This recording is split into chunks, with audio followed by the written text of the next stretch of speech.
Hi, Mike. Hello. Welcome back from vacation. Thanks. Oh, My computer just wanted to tell me it was time for our thing.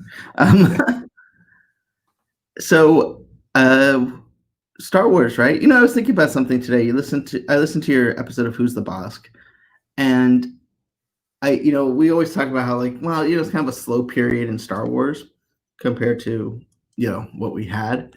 But then I uh, realized, like, compared to sort of the 1983 to 90s era, and yeah, then sort of the post prequel era, yeah, that was really slow. So there's still a lot of stuff coming on, relatively speaking. Just it's not as big as a movie every year, or um, stuff like that. yeah. Well, you had the original Star Wars comic till like I think 85 or 86, and they were like the droids and Ewoks cartoon series and the Ewok made for TV movies till the mid 80s. But yeah, then there was that huge like 5 year gap until the expanded universe really got launched in the early 90s with the Timothy Zahn books and stuff. So yeah, we are getting a constant flow of comics and novels and stuff right now, and a new season of The Mandalorian in just a couple of months. So it's a pretty good year. I'm not complaining. Speaking of novels, Yeah, there so we they go. announced the third novel in the Alphabet Squadron series, which I have been really, really enjoying. Some of my favorite books from the current canon by Alexander Freed, who I had as a guest on Who's the Boss as well. He's a really great, fun, kind interview. And yeah, I'm just super excited to read this final chapter in that trilogy coming out in March of 2021. Yeah, I read the first one. I didn't get to the second one yet, but it's nice to have sort of. I think this is kind of what we want from Star Wars novels, right? Like, you get a little bit more freedom than trying to tell what the main characters are doing in between the little nooks and crannies. I mean, that's fun to a Yeah. point, but by kind of doing these guys over here, you're able to tell, an interesting story where you don't necessarily know the ending, kind of like Mandalorian. Exactly. And in the original expanded universe, there was a series of novels called the Rogue Squadron novels, which I really enjoyed. And oh no, they were called the X-Wing series, and the first book was called Rogue Squadron. But there were X-Wing novels, and they followed like Wedge, Antilles, and a bunch of other pilots in the period after Return of the Jedi. So these the Alphabet Squadron novels are kind of doing the same thing, but in the new canon, because all those obviously have been erased from canon at this point. But yeah, it's a whole new batch of characters. On the cover, there is the villain. His name is Soren Kaizi, and he's the head of this elite TIE fighter squadron called Shadow Wing. And then there's the Alphabet Squadron, which is made up of an A Wing, a B Wing, an X Wing, a Y Wing, and a U Wing. And they're all pursuing each other and trying to be trying to win out in this rivalry between these one of the two of the few remaining squadrons on either sides after the war is pretty much coming to an end. So, if you like your Star Wars stories with pictures, this week you reviewed Bounty Hunters number 5. Oh, there he is. Yeah, yeah. So Um, yeah, that's Valence the Hunter here. He is a character that was introduced in the original Marvel Star Wars comic many years ago. They've recently brought him back into the canon for the current run of Star Wars Marvel comics, and this series is about a bunch of bounty hunters pursuing another bounty hunter who kind of screwed them all over on a mission years earlier on Corellia. And it kind of reminds me of, I probably said this before, either on this show or on my podcast. It reminds me of It's a Mad World, that movie.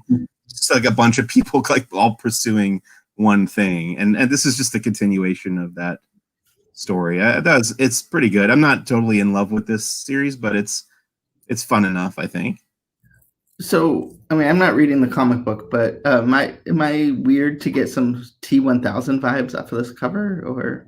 Everybody says that every time we share an image of this guy, Valence the Hunter, on Twitter. Somebody goes, "Oh, the Terminator is in Star Wars," but this character predates the Terminator by about 5 years, and even in this look with like the half cyborg skeleton underneath. So yeah, if anything, James Cameron ripped off Marvel Star Wars comics, but I doubt that as well. I'm pretty sure he wasn't aware of this character.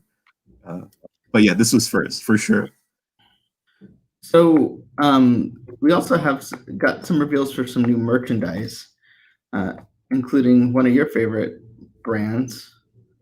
Yeah, so Lego revealed this 40th anniversary, The Empire Strikes Back set. It's called an adult level set because it's 18 plus in the age recommendations. But like you were saying before we started recording, it doesn't look all that complex. This is about the level of complexity that I was building when I was 8 years old of Lego. So it doesn't look like a child wouldn't be able to assemble this. It's just designed more to be displayed rather than played with, I guess. But it's a recreation of the climactic duel between Darth Vader and Luke Skywalker in Empire Strikes Back in Bespin Cloud City. This is pretty much just the moment where Vader tells Luke that he's his father. Spoiler alert. I kind of feel like they missed the boat by not releasing this for Father's Day. Yeah, that's funny. Yeah, and our friends over at Regal Robot that we're going to get to in a minute, they actually made that cutoff and had a Darth Vader themed magnet for Father's Day. But this is like, I think it's like $40, and it's a Target exclusive coming out next week, a week from today. Oh, cool. Speaking of Regal Robot.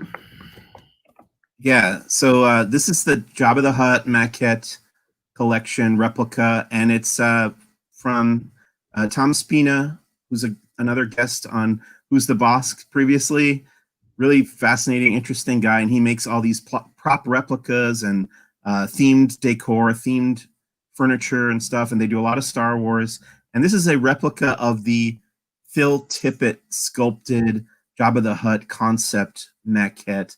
So this is one of the earlier designs of Jabba the Hutt before they settled on exactly what he looked like for the movie. But this is a replica of that sculpture, and it's kind of silhouetted in this image here because it's kind of like a teaser of what it's going to look like. But I think on Monday they're going to be revealing a bunch of the actual images, and that'll go on sale on regalrobot.com. So that's pretty cool. They do a lot of great Star Wars stuff over there.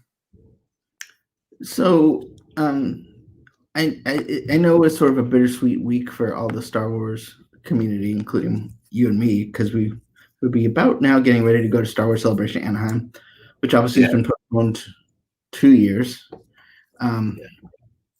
But you're participating in something that's supposed to ease the burden, right? Yeah, it's crazy to think that, like you said, just next week we'd be going to Star Wars Night at Disneyland, which would have been crazy, exciting, especially, seeing what they had prepared for Galaxy's Edge and stuff.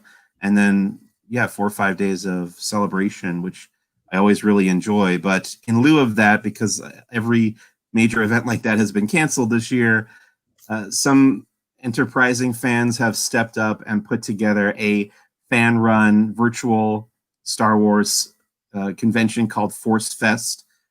And that's going to take place from August 28th through the 30th on a platform called Get Vocal, which is a podcasting and live streaming platform that I don't have a lot of experience with, but I'm trying to learn how to do that before next weekend because I have a panel. Who's the Boss? My Star Wars podcast from laughingplace.com has a panel on Saturday morning, August 29th.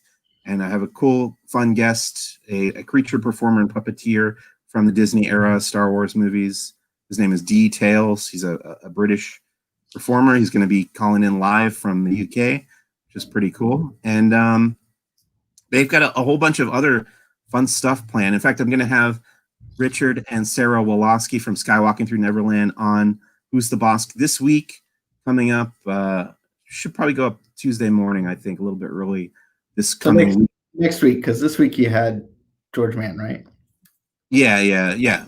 This past week's episode is already up, but yeah, by this week I mean next Tuesday, leading into Force Fest. We're going to talk all about how they come up with the idea, how they put it together, why people should care, and how people can participate or tune in and check out Force Fest and interact with a bunch of cool Star Wars content creators and guests and panelists and stuff. I think it's going to be a pretty good time, especially considering it's completely unauthorized and unofficial. That they really went above and beyond in putting this thing together. I'm pretty impressed with the sheer amount of stuff that's happening. That's yeah, that's I saw it. There's a lot. It's almost overwhelming. So I look forward to listening to Who's the Boss next week to learn more. This week, there's a bunch of different channels too. Like it's not just like when you watched Comic-Con at home. First of all those panels were pre-recorded, so they just had them all ready to go, and they just went live at their scheduled time, and they were all on the same channel, and there were some released at the same time. Like if it was 4 p.m., a bunch of them would go live, and you could choose which one you wanted to watch first or whatever. But this one has like, I think 5 or 6 separate channels, and each one has something going at any given time over the weekend. So yeah, it's just a tremendous amount of stuff. So I do want to talk about this week's episode of Who's the Boss, because I thought it was a particularly good episode. Not that they're all not great, but you interviewed George Mann, and I think you guys not only you had chemistry, but you were able to pull out some, I think, good insights out of him. So yeah, like I was saying to you after I recorded that episode, I really felt like I could have talked with him for a lot longer, and I almost kind of want to. Hello, Amy.